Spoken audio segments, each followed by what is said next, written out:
Thanks, Giancarlo. Okay, can maybe start with just an update on injuries. We see Costa Barbaros has been ruled out of this one through injury. Can you just give us an idea of the nature of that? He has a small grade tear in his calf, so it's better than what's expected at the moment. We thought maybe it might be a little bit more severe when he first picked it up, but after all accounts, he should be all right for to be back on park next week. So more as a precautionary, he's not playing this weekend, just to make sure that he's fine. There's no long-term damage, and he should have some minutes against Adelaide.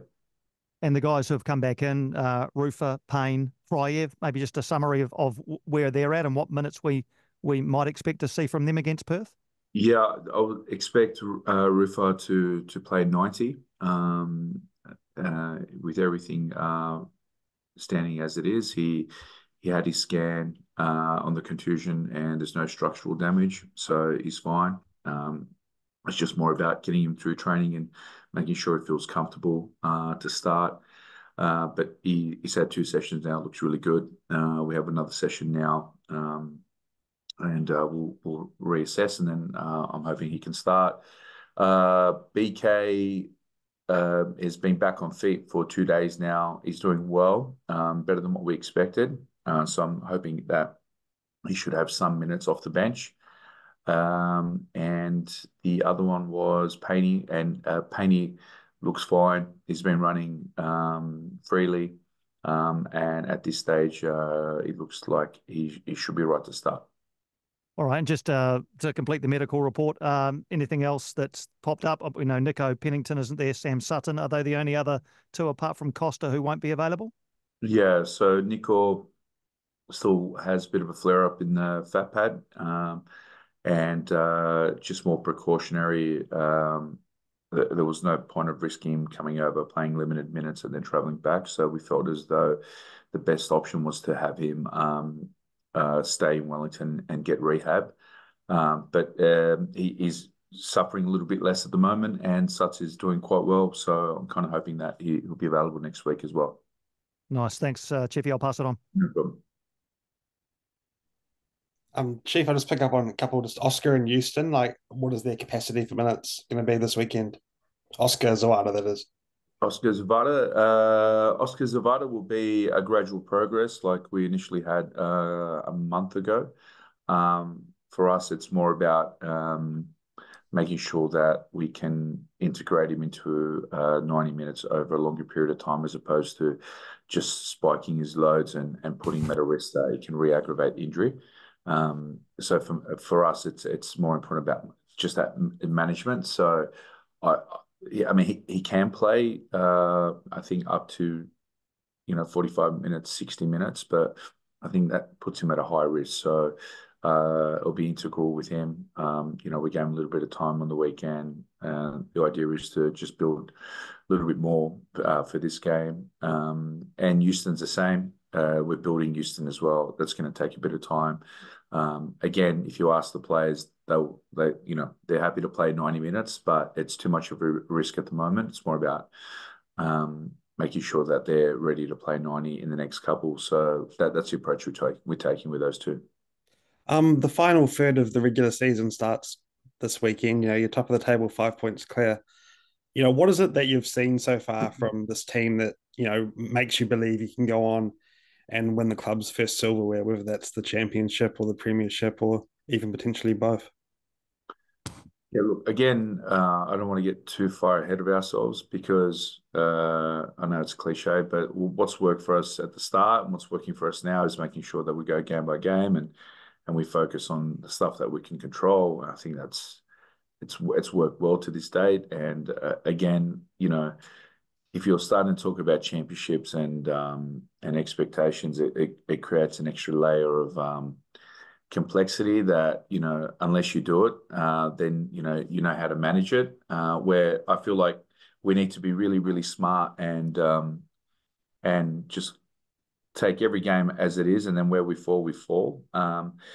Do I see a good team spirit? Do I see good collective? Do I see like a team that's focused and have an objective? And yes, I do. Like, it's been really, really fun to be part of. It's been every day coming, to training or being in the environment. It's been really positive, and all these guys really care about each other. The staff do a really good job in providing also an environment for them to thrive. And I think that all these things have, with the start of the season, expectations of the season where, everyone wrote us off, it kind of, it's like all mixed together and meshed together for us to, be consistent, which is the only thing that I can ask for. Yeah.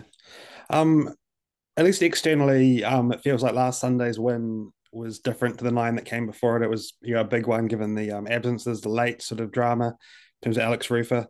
Is that the feeling you've got that last week was a bit of a statement perhaps about where this team is at? Well, I think in terms of if you see the personnel that we had on the park, and it's not a disrespect to the players, it's more the lack of experience and the youthfulness that we had, and I was more buoyed by the fact that they could adjust so quickly, and we changed quite a bit at kickoff, and I felt as though even like small things like the pitch could have been an excuse to play poorly. The pitch was, not the best, and the boys tried to execute everything to plan, and no one complained. And for me, I was stoked because I just feel as though sometimes, when things get hard, people look for excuses, and they didn't. They just got to work, and I was really proud of, especially the young guys, that they played so well. Like if you look at our backline, Lucas, Husey, and Finn, that's a very young backline.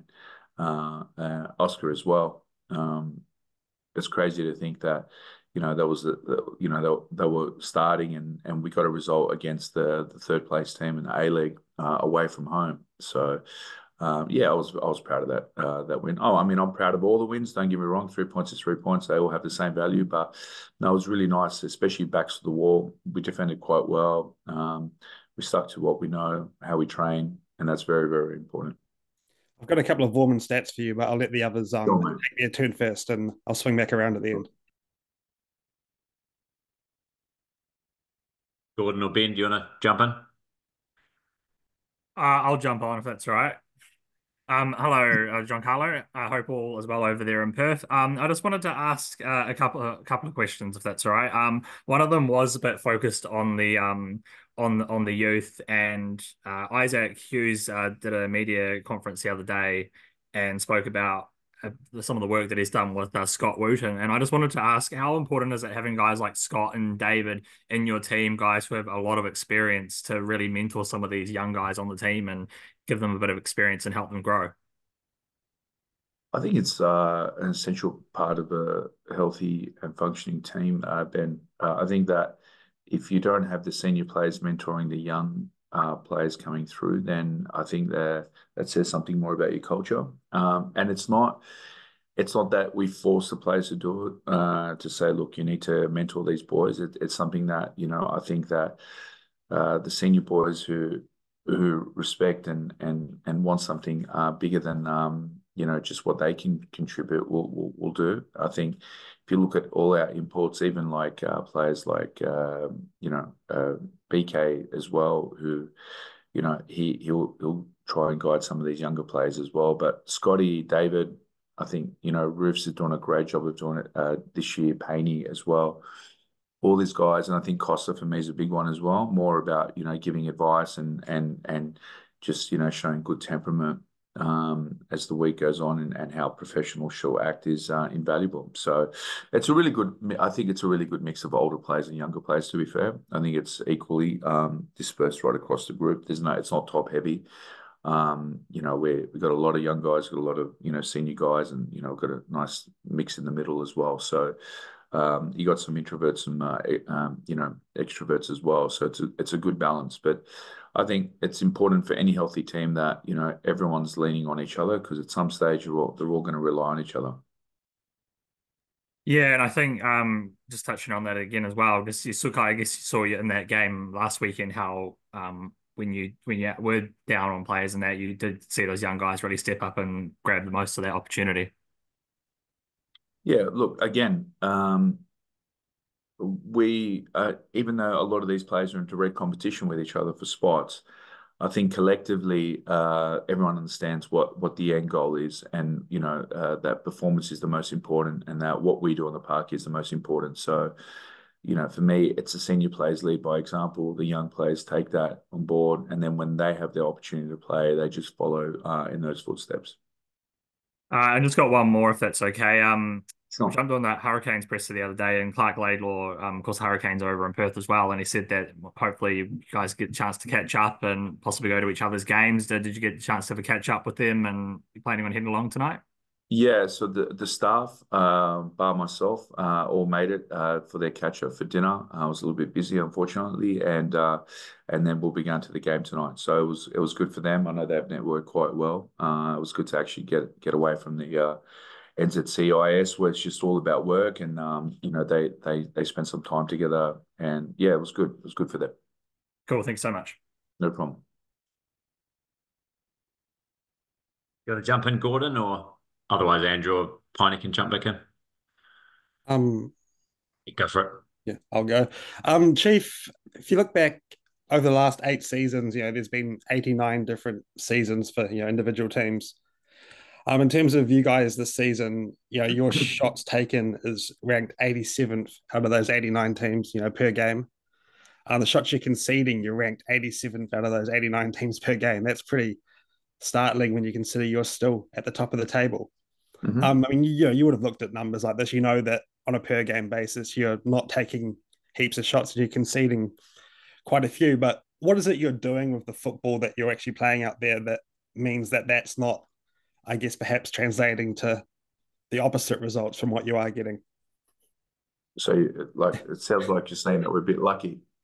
Perhaps. Yeah. Well, but I guess the other thing is that there are probably things you're trying tactically and about how you defend and how you attack that perhaps are compensating. Well, I think you're probably the first journo that's asked us how we're playing, and we're in round 19. So, look, how do I summarize it? Our football philosophy is more about, and I've said this from day one, actually, it's all about control. And control means that you know exactly what's going on in the game at all times. And that also means that you don't need to be dogmatic and have the ball the whole time in order to dominate a game, because that's also very cliche. Do you have to defend well? Yes. And when you have the ball, do you have to be effective? Yes. So we try to fuse both. Our principles are centered around this idea that one, with a ball, that we try to bait opponents to draw in positions that they're very vulnerable, right?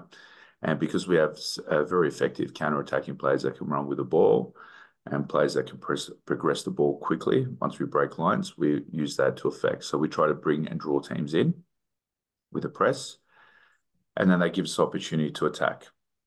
On the other hand, in order to do that, you need to defend a little bit lower in order to create that space.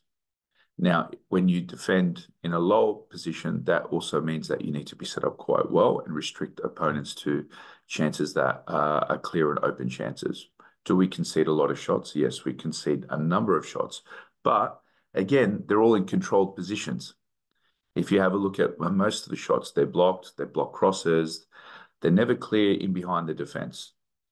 They're always shots into the central defenders or on wide areas, or exposing the goalkeeper towards the near post where saves are expected to be made. Now, anyone that watches our games and watches over and over, they'll see that pattern. So is it done by design? Yes, it's done by design. We don't sit there and go, oh, let's pray that, today that one of the, 15 shots outside the box doesn't go in. No, we understand exactly what we're doing. Are there times that we're better with the ball? Yes, that's usually at home, because at home we have the ability to be fresh. We can press, we can be a little bit higher. But I'm also the coach that's a little bit more pragmatic. When we go away, I don't expect my players to be, going 100% and going full throttle, because they've just traveled, across to another country, and they're getting used to the time zone.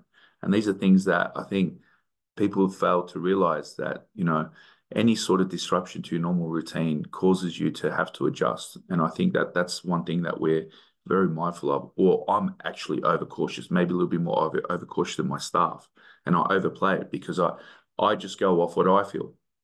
So everything's done by design. It's not like we sit here and we just go, all right, let's pray that this week, that our defending gets us through. No, I use my coaches to that point. They work on what's needed. I work on what I need, and the fact that this year it's been great because the training that we've done all year has been centered around every possible scenario that you can go through in a game. And that when we need it to change, or we think that, it's going to suit us to change, the boys have just actually done it. So I can sit here and talk to you about every game and how we've changed things on the run and the players have executed because, one, they have the right mentality of training to do those things, but two, they're actually smarter, I think, in games. So, yeah. Yeah, thanks. That's probably 2/3 of my word count. So Sure. really appreciate that. But yeah, that's what I was hoping you'd sort of say. Yeah. One more stat question, then one sartorial question to finish. You're Sure. familiar with the concept of expected goals, I would assume. Yeah. It's been well documented. You guys, both in attack and on defense, are overperforming your expected goals, and in a long enough sort of time frame, that sort of suggests you maybe will start performing in sort of alignment with them.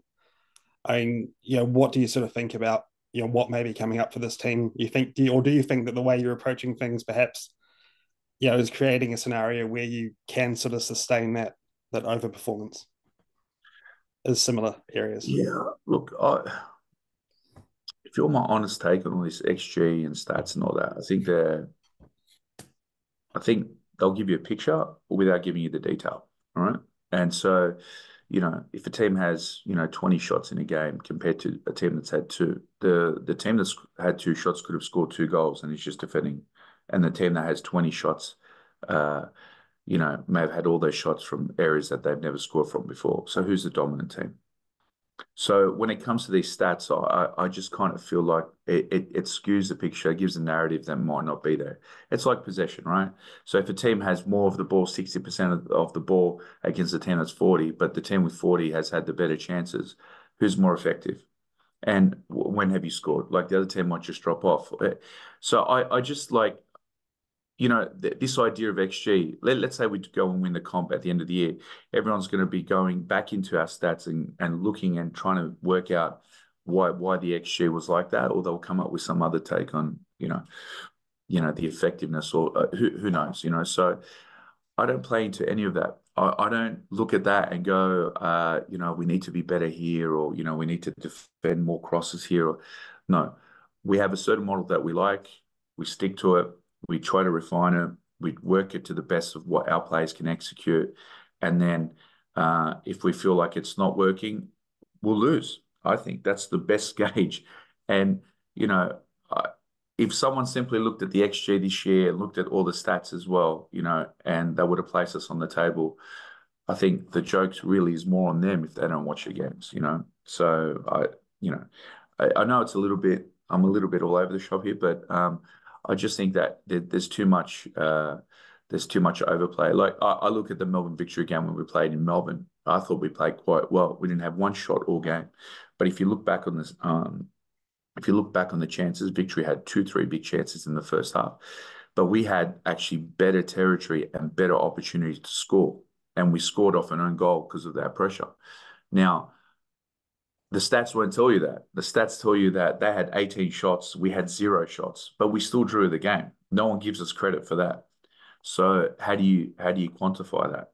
And it wasn't just that one game. We've done it consistently over now 18 games, 19 games. So there's got to be something there that no one's picking up. That's all I'm saying. It's the magic of football. That's right.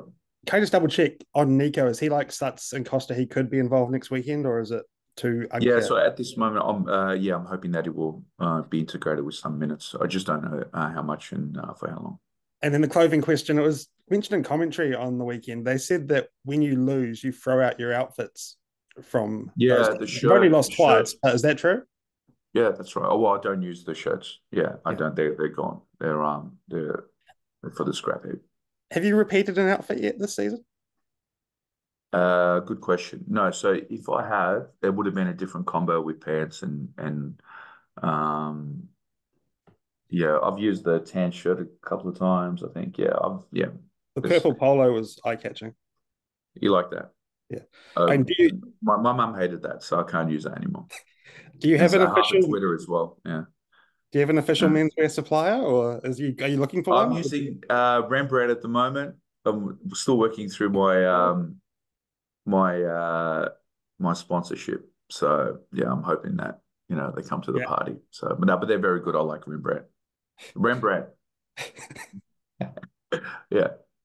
Yeah, no, Rembrandt really good. I like their stuff. I don't know how many times I can drop their name.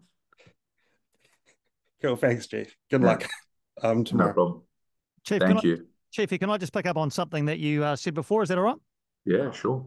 You said that no journos have asked you how the Phoenix play. Is it important to you that journalists, the media, seek that clarification from you, or are you okay for us to make up our own minds?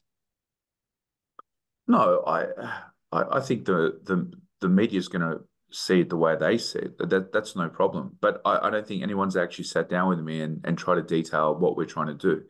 And I think that's really important. I think it's more important for the football people, the coaches and the observers that are looking for those things. The general public, I don't think they care, right? They're just happy that the team's winning, and if it's exciting, it's exciting. But I think we got labelled the other day as being, I think it was boring football, and I didn't like that because I felt as though anyone with some football background actually think that we're good to watch. Where tactically we set up quite well, and I think people need to know that. I think it's important because that's part of our brand. And yeah, it's probably more on the detail than anything. Like it's very important to know philosophically where we come from and what we're trying to give to the fans if that's what they want to know. And just one final one is around how do you overlay the strategy you talked about before with the most obvious source of goals for the opposition team? I mean, you've managed to keep Angel Torres pretty quiet. Apostolos Stamatolopoulos didn't score against you in the latest game against Newcastle. Jermaine the other day didn't score. You've got Adam Taggart up against you tomorrow night. How do you overlay their most potent attacking threat with your defensive strategy? Yeah, that's a good question. I think that Perth liked the game a little bit stretched in order for Taggart and for Williams as well, because he started last game in order to make more forward runs, especially in the wider areas and pick up a lot of loose balls. I think it's important that whatever structure we employ negates that, and then if we can do that, then we need to restrict them to players that we feel like we can manage. So it's a fusion of making sure that we're smart in our setup and putting them to areas that they're not comfortable with. That's very, very important. I think we try to do that every game. Sometimes it works better than others, but yeah, I think there's no coincidence that they're the highest scoring team. That they have a lot of players that can score. Even like if you look at the last game we played, Sujna scored an absolute bomb from outside the box. But if you see his patterns, he loves to shoot from outside. He's quite effective. They've got a Beanie, the young boy that's coming through. He looks very good. Kolakowski, we're a big fan of. They have some real firepower. They move the ball quite well. And structure, I like the way they build up. They even though they're in a 4, they build up in 3 now. They load the line quite well with 6 players. So it's a hard team to play against, and you can tell why they score a lot of goals. And at home, new owner, new context, so it's going to be a tough game.